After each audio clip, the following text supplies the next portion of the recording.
In this tutorial, I'm going to show you how you can rename or edit your playlist on Spotify app. So if you want to rename your playlist, it is quite simple.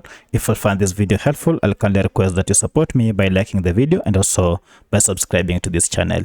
Now, the first thing you need to do is to access your current playlist, and to do so, go to your library here. And if you tap on it, now you'll be able to see all the playlists that you have. For my case, I only have one playlist called my playlist 1, and I want to rename this. Now I'll go ahead and tap on it, and from here I can go ahead and edit it by tapping on edit here.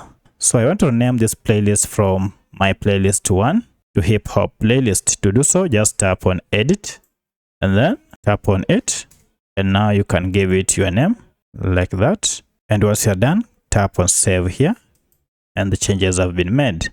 And now if you want to add another playlist in another name, you can now easily do so, so that you can now identify your playlist with its unique name.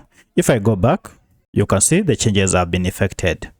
So that's how you rename your playlist on Spotify.